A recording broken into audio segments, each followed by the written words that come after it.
Hi friends, உங்களை யாவரையும் இயேசு கிறிஸ்துவ நாமத்தினாலே வாழ்த்துகிறேன். கர்த்தர் உங்களோடு கூட இருந்து பெரிய காரியங்களை செய்வார். வேதம் சொல்லுவது, கர்த்தரை நம்புகிறவர்கள் ஒரு நாளும் வெட்கப்பட்டு போவதே கிடையாது.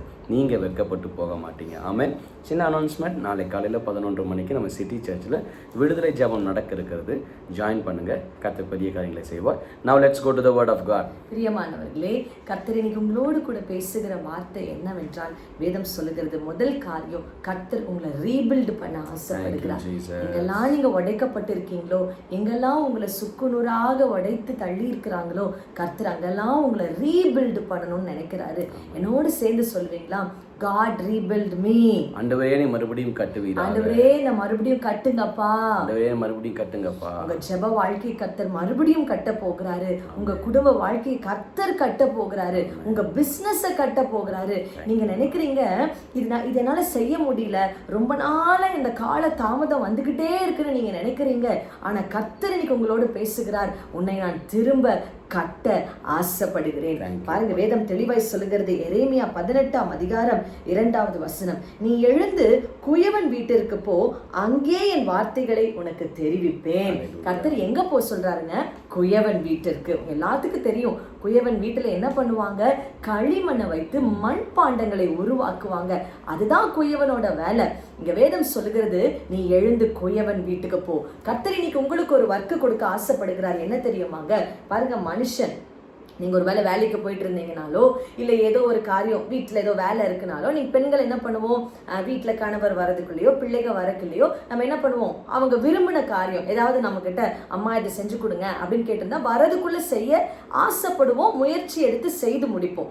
வேலைக்கு போயிட்டு இருந்தால் என்ன பண்ணுவோம்? நம்ம மேனேஜர் நம்மக்கிட்ட என்ன வேலை சொல்கிறாங்களோ அதை குறிப்பிட்ட நாட்களுக்குள்ளே செய்து முடிக்க வேண்டும் என்று நம்ம விரும்புவோம் இல்லையா? இன்னைக்கு அதே போல் கர்த்தர் உங்ககிட்ட ஒரு காரியத்தை இன்னைக்கு சொல்ல ஆசைப்படுகிறார். என்ன தெரியுமா?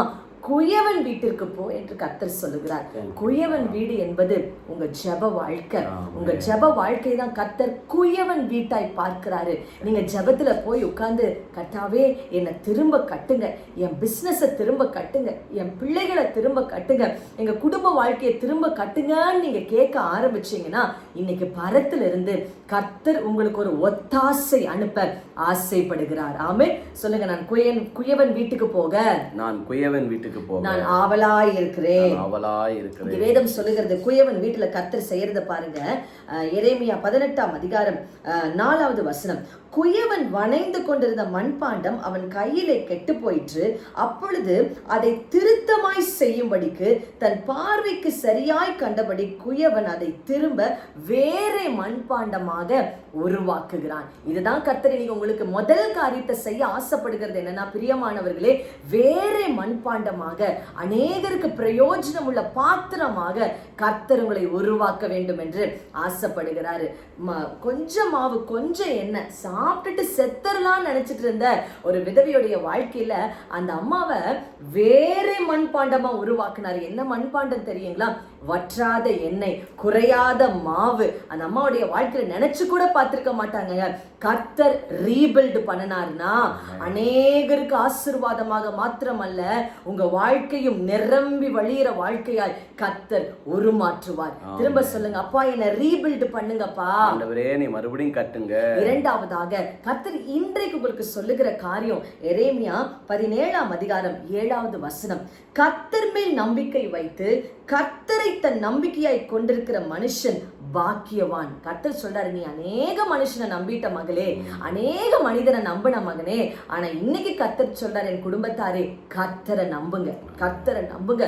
இவ்வளோ பெரிய கடன் இருக்கே சிஸ்டர், எங்க போவேன்? கர்த்தரை நம்புங்க. பிள்ளைகளுக்கு ஃபீஸ் கட்டணுமே, யார்கிட்ட போய் நான் கையேது நிற்பேன்? கர்த்தரை நம்புங்க. ஒருபோதும் கர்த்தர் உங்களை கைவிட மாட்டார். வீடு கட்டப்படணுமே, சபை கட்டப்படணுமே, நான் என்ன ஆண்டவரே பண்ணுவேன்? வேதனைப்படாதீங்கம்மா, முழங்கால் படிக்கிட்டு, ஆண்டவரே எனக்கு நீங்க இருக்கிறீங்கப்பா, உண்மை மாத்திரம் நம்பி இருக்கிறேன் நீங்க சொன்னீங்கன்னா, இரண்டாவது கர்த்தர் திரும்ப உங்களை ரீபில்ட் பண்ணுவார். ஆமே சொல்லுங்க, கர்த்தரே நான் உண்மை மாத்திரம் நம்பி இருக்கிறேன். அதே அதிகாரத்துல 5வது வசனம் வேதம் சொல்லுகிறது, மனுஷன் மேல் நம்பிக்கை வைத்து மாம்சத்தை தன் சுய பலமாக கொண்டு கர்த்தரை விட்டு விலகுகிற இருதயம் உள்ள மனுஷன் சபிக்கப்பட்டவன். அப்போ உங்க சுயத்து மேல நம்பிக்கை வைக்காதீங்க, மனுஷன் மேல நம்பிக்கை வைக்காதீங்க. போய் இன்னைக்கு உங்க அறை வீட்டை பூட்டி கொண்டு அந்தரங்கத்துல ஜெபிக்க ஆரம்பிங்க. வெளியரங்கமாய் கர்த்தர் பதில் தருவார். எத்தனை பேர் விசுவாசிக்கிறீங்க? விசுவாசிக்கிறவங்க ஒரு ஆமென் சொல்லுங்க பார்க்கலாம். ஆமென். கமெண்ட் பண்ணுங்க. ஆமென் ஆமென் ஆமென் கமெண்ட் பண்ணுங்க.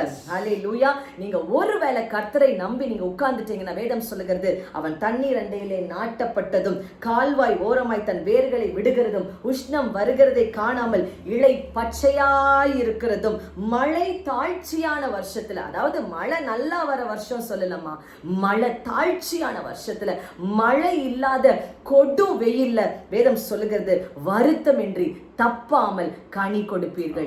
கனி என்பது பாஸ்டர் அந்தந்த சீசன்ல தான் ஒரு சில கனி கிடைக்கும். இப்ப மே மாசம் எல்லாம் எடுத்தோம்னா அழகா மாம்பழம் கிடைக்கும். அப்புறம் இன்னும் குளிர்காலம்லாம் எடுத்தோம்னா இந்த பெரிஸ் நிறைய கிடைக்கும், ஆப்பிள் நிறைய கிடைக்கும். அந்த மாதிரிங்க கர்த்தர் சொல்றாரு, உன் காலத்தில் உன் கனியை கொடுக்கும்படிக்கு நீ என் சமூகத்தில் வந்து அமர்ந்திரு. ஆமென் சொல்லுங்க. அப்பா அப்பா மனுஷன் மேல எனக்கு நம்பிக்கை இல்ல, மனுஷன் மேல எனக்கு நம்பிக்கை. I believe in you. I believe in you Lord. I believe in you Lord. ஆமென். மூன்றாவதாக கடைசியாக கர்த்தர் சொல்றாரு, முதல் காரியம் குயவன் வீட்டிற்கு போய் குயவன் உங்களை வணையும்படி இடம் கொடுங்கன்றாரு. அப்போ கர்த்தர் உங்களை ரீபில்ட் பண்ணுவாரு. இரண்டாவது, மனுஷனை நம்புறதை காட்டிலும் கர்த்தரை நம்பும் பொழுது கர்த்தர் ரீபில்ட் பண்ணுவார். நான்காவதாக வேதம் சொல்கிறது, தானியேல் 9ஆம் அதிகாரம் 20வது வசனம், நான் இப்படி சொல்லி ஜெபம் பண்ணி என் பாவத்தையும் என் ஜனமாக இஸ்ரவேலின் பாவத்தையும் அறிக்கையிட்டு. இன்னைக்கு கர்த்தர் உங்ககிட்ட ஏதோ ஒரு அறிக்கையை நீங்க ஆண்டவர் இடத்துல சமர்ப்பிக்க வேண்டும் என்று கர்த்தர் விரும்புகிறார். உங்க பழைய மனுஷன், பழைய எண்ணங்கள், உங்க பாஸ்ட் லைஃப், நீங்க பழைய தோல்விகள், இதையே யோசிச்சுக்கிட்டு இருக்கிறீங்க.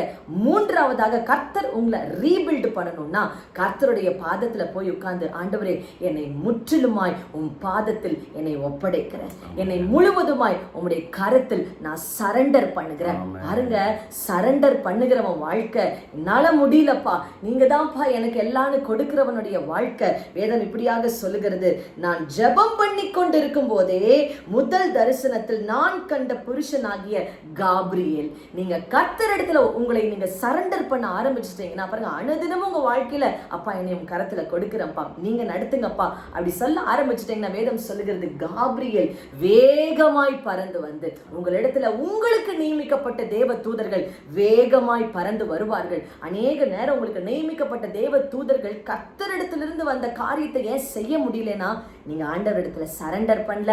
இன்னைக்கு உங்களை ஆண்டவர்கிட்ட ஒப்பு கொடுங்க. ஆண்டவருடைய எண்ணங்களை, என் இருதயத்தை, என் நாவுகளை, என் சிந்தனைகளை எல்லாவற்றையும் உங்களுடைய கரத்துல கொடுக்கிறேன். என்னோட சேர்ந்து சொல்றீங்களா? ஏசப்பா, என்னுடைய எண்ணங்களை, என்னுடைய இருதயங்களை, என்னுடைய நாவை, என்னுடைய கண்களை உம்மிடத்துல நான் ஒப்படைக்கிறேன்ப்பா. நான் அதை முற்றிலுமாய் சரண்டர் பண்ணுகிறேன் ஆண்டவரே. சரண்டர் பண்ணிட்டீங்கன்னா வேதம் சொல்லுகிறது, காப்ரியேல் வேகமாய் பறந்து வந்து அந்திபலி நேரமாகிய வேளையில் என்னை தொட்டான்.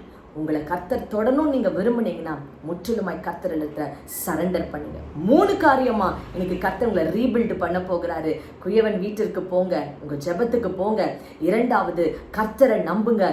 3வது, எதெல்லாம் அறிக்கை பண்ணணுமோ கர்த்தருடைய சமூகத்துல உட்கார்ந்து அறிக்கை பண்ணுங்க. ஆண்டவரே, நாங்க உண்மை நம்பி வந்திருக்கோம். நீங்க தான் என்னுடைய குயவர். நீங்க தான் என் வாழ்க்கையை மாற்றணும்.